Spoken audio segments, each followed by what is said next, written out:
Hello and welcome along to Mondo Chalavet Movies. My name is John and this is going to be what movies I've picked up in the month of May 2021.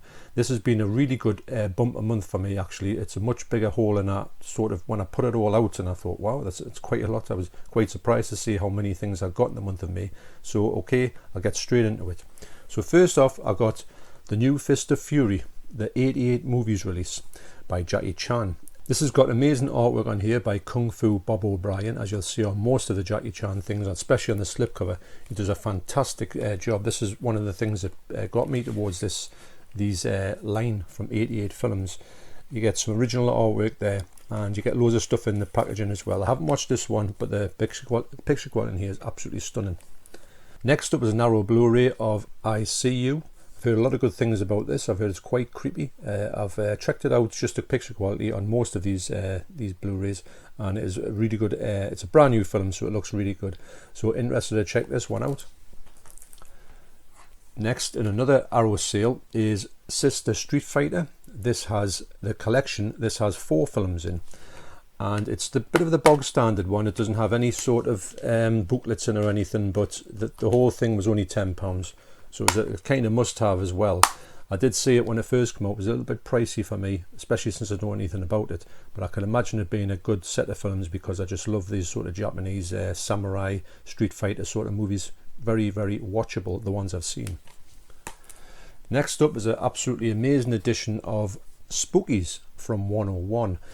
Now, I've checked this out. Just the picture quality looks really nice. You get some amazing documentaries on this. I'm going to leave down below a review of this by Leon Talks Film, because he's done a review of this movie which made me think I've got to get this. I think I was going to get it anyway, but he really tipped me over the edge. I love Leon's reviews when he does one, so I'm going to put that down below. So if you want to know more about this film, just check out that link down below. Next up is Snake and the Eagle's Shadow. This is another 88 classic, I consider. The slipcover on there is absolutely breathtaking. It's just, this film is probably one of the best traditional martial arts films of Jackie Chan's early career. You get this sort of original artwork there, which I love. I love the whole presentation of this. I'm going to try and get as many as I can with the slipcases on. I think a few of them are passed us by and they might be crazy money. But if you ever want to get any of these, especially these ones, try and get them as quick as you can, because you can get them around about £15 or under. But when they go out of print, wow, that's a different story. Next up, in another Arrow sale, it is Why Don't You Just Die? I've heard great things about this movie. I've heard it's quite violent and brutal, which is something I think is excellent in a movie. Sounds crazy, but it is to me. And just even the title, Why Don't You Just Die, is a brilliant title for a movie, I think. And so this is one that I've been looking at quite a bit. When it come down in the sale, I think it was about £7.99. I thought, yep, got a pounce. The same being said for the next film, it is Arrow's Climax. Now this is a movie that's really, these two movies are really high up my list. I think there's a lot of movies that I've got in this month that are like coming right up in the list for me. So this is a party where the drink gets spiked with LSD and it's just all matter of mayhem and chaos ensues. Really glad I picked it up. Been after it for a long time. When I saw it in the sale, I thought, got to get this one. I was after a few other ones, but they weren't there. But the next time there's a sale on, I will be pouncing on those said titles.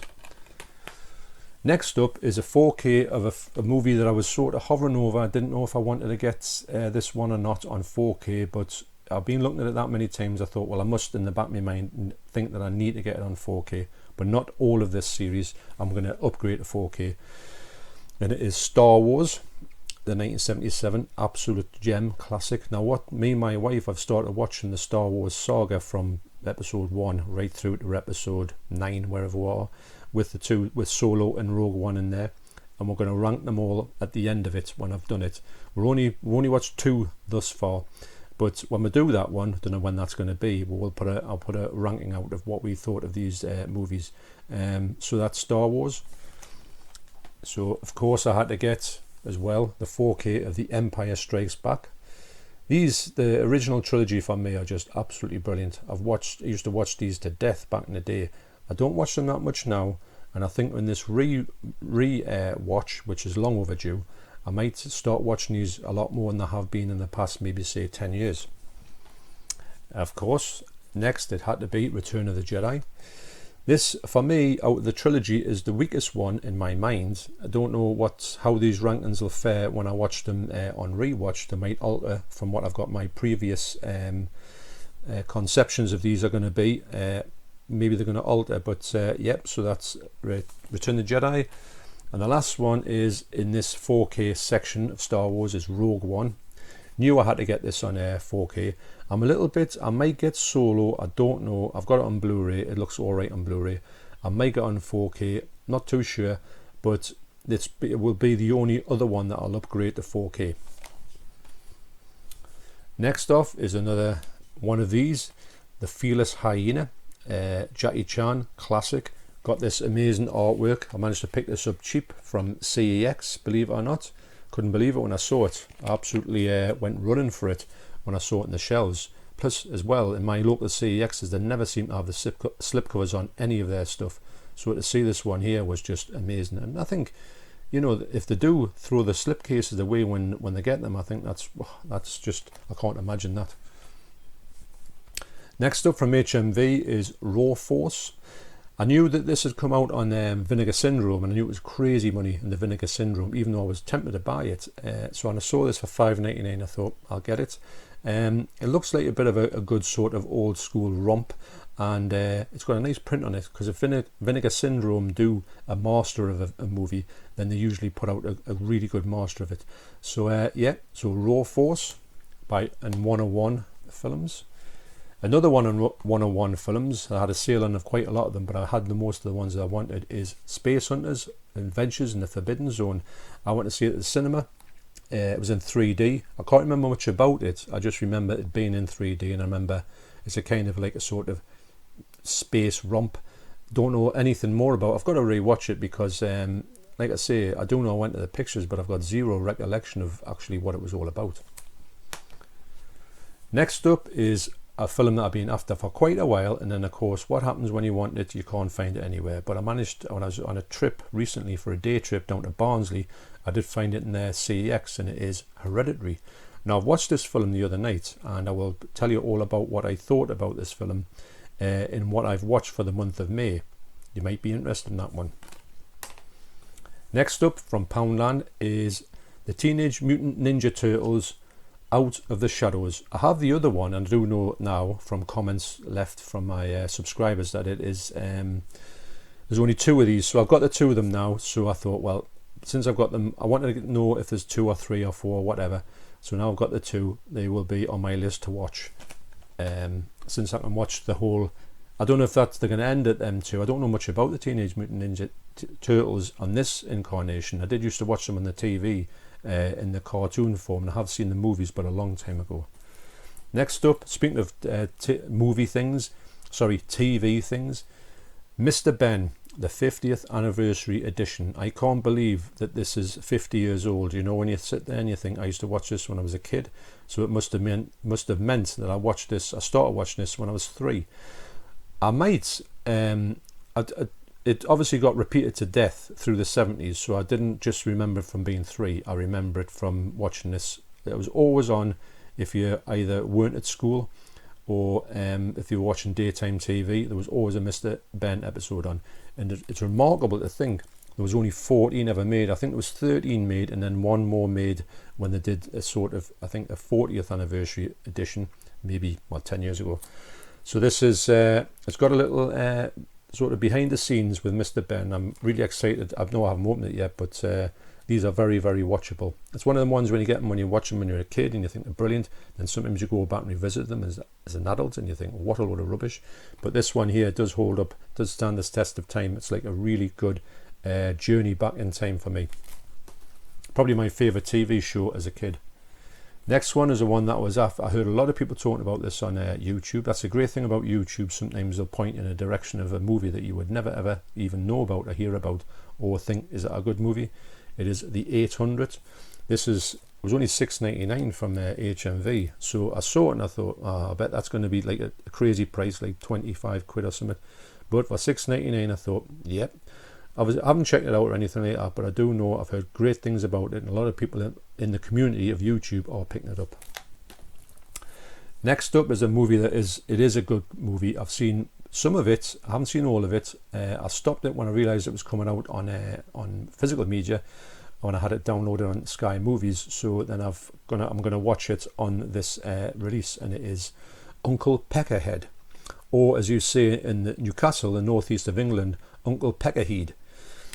And this movie is, nearly made myself laugh there. This movie is a great movie actually. It's got an interesting thing about a punk rock band that go out, and they've got an uncle who drives a bus, but he happens to be a zombie. Don't know much more about it, but from the opening 10 minutes or so of it, I thought this is going to be a really good film. Next is the one that I couldn't believe I saw in CEX for £6, and it is Belle de Jour. Now this is directed by Louis Brunel, who has done some great films over the years, and I've got quite a few on my shelves dotted around. I have heard from my subscriber, the Movie Hater. He reckons that this print on here isn't that great. It wasn't sort of mastered that well. I've had a look at it on my system. It looks okay, but I can see what he means about the fact that it could be a little bit better. But I'm interested to see this movie because I've heard a lot of good things about it. Plus it stars Catherine Deneuve, who I'm a big fan of, and Jean Sorel, who's in a lot of the Italian sort of classics up here, Italian cinema. You see him popping up a lot of bits, and I didn't really realise that was him, but so that's another plus point for when I want to watch this. Comes with some R cards as well. I'm surprised to see as well in CEX you get the R cards and the slip, rather than it just having nothing in it. Next up is from One Below, and it is Run Fat Boy Run. This is a really funny movie, and at the moment me and my wife are watching a show on TV called Intelligence. Now that stars David Schwimmer, who I think is definitely someone who is, I'm sure he wrote and directed this. I've got it in my mind that he did. I can't actually read that on the back because it's so small print. But I do remember really liking this, and I thought, I think I saw it in Sky Movies, and I thought, well, for £1, you can't turn that down, can you? Next up is the one that I was so pleased to get in HMV, and it is Troll 1 and 2, the complete collection. Also, you get a movie or a big sort of extra disc that tells you about, I think it's called the best worst movie. And I love stuff like this. I love stuff it's so bad it's good. They reckon Troll 2 is abysmal, which makes me even want to watch it more. A bit like Silent Night, Deadly Night 2 was abysmal, but that was more, it was better for it, remarkably enough, because it is an awful film, but it's so good. It's one of my favourite so bad it's good movies. So to find this in HMV was quite strange, because I thought that HMV had done with supplying Eureka movies, but that was there, and I thought $12.99 as well, because I'm pretty sure this is out of print, and it's pretty hard to get. I do remember thinking when it was out, I thought I can't wait to pick that up, and I just never got the chance. So I was like bowled over to find this actually on the shelves. It's great where you can get stuff online, that's great, but there's nothing beats nothing more than when you're out in the wild and you're just mooching around the shelves and you think that you don't really think you're going to get anything, and out the corner of your eye you spot something and you pounce on it. So that's one of the best things about picking physical media up out in the shops, and I hope that never ever stops, because for me there's nothing more thrilling than finding a hidden gem on the shelves for a decent price as well.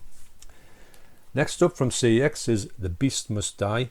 This is an indicator title. It's the special edition version as well. I think it's £15, which I think was more than good for this title. You get a booklet in there. You get a reversible cover. The print on here is absolutely brilliant as well. Much better than I thought it was going to be. Although Indicator do very good remasters of their discs. The film itself I think is a hidden classic. You never hear many people talking about it, but it's a kind of very early Amicus film, and it's a bit more like a whodunit than a werewolf movie. Someone's a werewolf when you're trying to find out who the werewolf is in this movie. Actually, very, very good. Next up is the one that I'd wanted it for a while, never saw it on the shelves, and thought, right, saw it for daft money, and it's Deathline. Now this is an early, I think this might be an Amicus one as well. This is a very early 70s sort of thing about cannibals in the London Underground. And it's a movie that has always been on my radar, and when I heard it was getting released, I know it's been released in the States, but I thought, right, I'm going to pick this one up. It was only about £6, so I thought that's £8. I thought, yep, I'll get that. I just want to see what it's all about. I've heard the soundtrack's brilliant, and I know somebody, I used to work with somebody who used to actually, who knows the man who did the soundtrack on here, and he has spoken to him as well. I think he's a relative of his. I think it's a cousin, or his wife's brother. Next up is Sausage Party. Did want to see this, always want to see this. It's got a lovely slip on there, and I know it's like an adult sort of CGI film. I really wanted to check it out. It's got some people in there that I quite like, you know, doing the voices, and for $2.50 and that slip, I thought, why not? I know you can get it on 4K. If it's good enough, I will find it. I will get it on a cheap 4K, but I think this will probably be good enough for me. But I like that slip. Now, next up is Hereditary, and you're thinking, hang on a minute, you've got Hereditary. Well, I have. But this is the slipcase version. I got it, and I saw it, and I thought, I've got to get the slipcase of it. So this is the one that I watched actually the other night. And what's my thoughts on it? Well, you find out in the video when I tell you what I watched in the month of May 2021. Next up is a 4K that I wanted to get. I kind of slept on the special edition of it, and I thought right, I'm going to get it this time round. Took a bit of finding on eBay actually. Of course, it wasn't an HMV when I went there. When you want some, it's never there. And it is Apocalypse Now, the final cut. I have watched this. I'm going to do a separate video on this. I am now of the opinion it is a great movie. When I didn't really understand it, or I was a bit young and I didn't get it, I thought it was a bit sort of, well, it is what it is. But now I've watched it with fresh eyes at a later, like I'm older, and I can appreciate this more. And I tell you what, the more I think about it, the print on here is absolutely jaw-dropping. It might be maybe getting up there in the top. It's definitely the top 10 of prints on a 4K, and the sound quality for me is probably the best ever sound quality I've heard on a 4K disc. It's unreal. Dolby Atmos. Next up is, I had to get this one. It is the 4K of Godzilla 2014. I've checked this out. The print on it is nice because on the dark scenes at the end of the movie, it doesn't brighten them up, but because of the HDRs, it's like you can see into the dark levels of the movie. You can actually make out a lot more of the fighting scenes at the end of the film, which is brilliant. So yes, it's got a lovely slip on here as well, and it's highly recommended actually. I really hope that, obviously, well, Godzilla vs Kong is going to be equally as good, because I've done a really good job on this. I know it's been a fresh remaster, so that when that comes out, that'll be the 4 movies that they've got in 4K at this point, with beautiful presentations. So what next for the Monster Universe? Who knows? Next up is the one that I saw on the shelves. I saw it quite a few times for $14.99. I thought, right, I've seen it that many times, I need to get it for that price, and it is Ant-Man. I've checked it out, the quality, and the quality looks absolutely brilliant. I like these ones a little bit funny. The Marvel Universe can do funny movies. I've only seen Ant-Man in the Avengers Endgame, and what's the other one? I'm blanking on the other one. But wow, imagine blanking on the Avengers Infinity War and Endgame. Wow, I wouldn't care. So I went to see them at the cinema as well. So yes, so I'm interested to see this, and I'm a big fan of Paul Rudd as well. I think he's a great actor, great funny actor as well. I love him in I want to blank on this one, Anchorman. Wow, got to go all the way through this and start to blank towards the end. Right, so the last one that I got on this this month is one of the best ones that I could ever. I've just watched it actually. I'm going to do a full review on this this disc and this presentation. Just one word though, wow. The presentation on here, the 4K on here, is absolutely stunning. The sound quality is Dolby Atmos as well. The picture is Dolby Vision, and the slipcase is just unreal. You get a CD of the soundtrack, which I would have thought at first glance would have been, well, why do I want to see hear a soundtrack of just military music? There's a lot more to it than that. As I've mentioned in another video, it seems a bit more like sort of like Jaws in a way. So yes, so I'll be doing a full review of that movie, but it's brilliant actually, and we're so pleased to watch it and so pleased to get it. I'm going to dig into the special features, and one thing I didn't mention in my previous video was I'm so amazed that one of the producers on this is a fella called Lloyd Kaufman.